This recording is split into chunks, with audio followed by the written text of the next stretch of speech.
So when it comes to polynomials, which just means when we have an exponent that's bigger than the number 2, like when we have a 4 or a 3 or something bigger than that after we would multiply it out.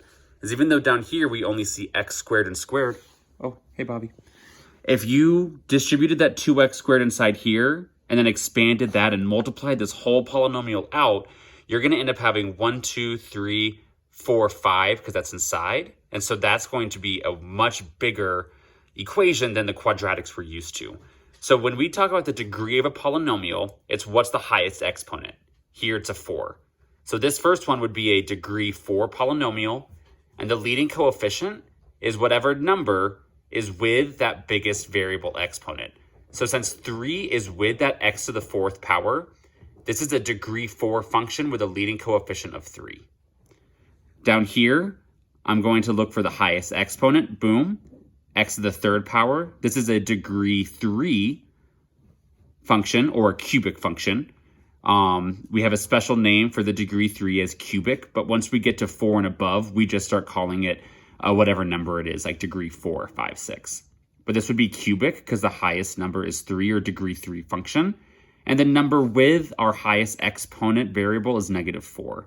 So that's a degree 3 function with a leading coefficient of negative 4. It doesn't matter what's in front, like the actual front of the equation. It's a matter of what number is attached to that highest exponent. Down here, you're going to need to multiply it all out to get your leading coefficient, but we can count the x's, knowing that there's 1, 2, 3. And technically, this one, since it's in that parentheses with 3, that's another 3.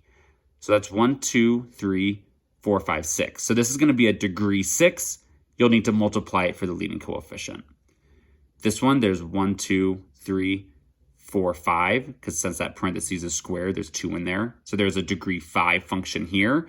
But like I said, you're going to need to multiply that out to get the leading coefficient.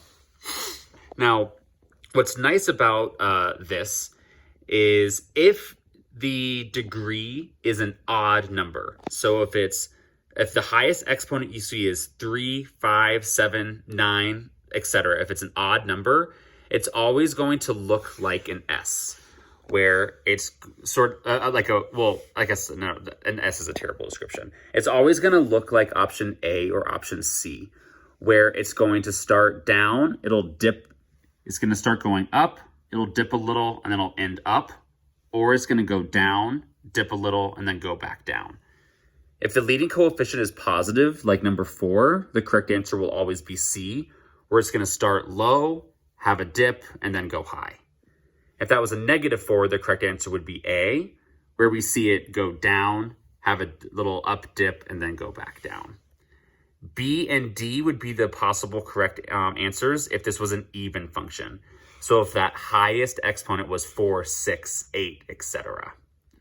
Okay. Once again, so if we want to know what the end behavior is, the highest exponent is a 2. This is a degree 2 function, which means it's always going to open like B or D since that's an even number. A and C are only possible answers if the degree is odd. But since number 2 is even, I know it's B or D. We see the regular U shape if the leading coefficient is positive, but that's a negative 7, so it's going to be flipped upside down, and it'll be B here. Same thing here. Both of these next ones, if you noticed, are even functions. I see x to the 4th and x to the 4th.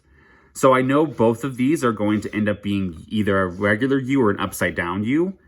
The leading coefficient here is negative, so it'll be an upside down U. That 5 down here is positive, so this is going to be a regular smiley face U with a D. And then here, I will send you a separate video with sort of fully factoring and finding your the x-intercepts. But basically, the x-intercepts will be just like quadratics, where you find the solutions. Where if you have a parentheses with just regular x, so not x squared or x to the cubed or anything like that, you can set that like x plus 3 equals 0 and solve. X minus 4 equals 0 and solve. X plus 1 equals 0 and solve. Same thing here. Even though this technically is squared, we know that just means that's x plus 3 2 different times. So you'd set all of those parentheses equal to 0 and solve to get multiple solutions. Same thing down here, except if it had, if the exponent inside one of the parentheses is squared like this, you need to take that parentheses, x squared minus 4, and factor it like quadratics. Quadratics part 3, if you need a little refresher, and then bring it back. You can only set it equal to 0 if it's regular x. So you can take those over, you can take those over. But that x squared, since it's that x squared inside the parentheses, you need to go factor that. And I will send you separate videos on how to do something more complicated like this. Same thing, I'll send you a separate video. Yeah, and those will be a separate video.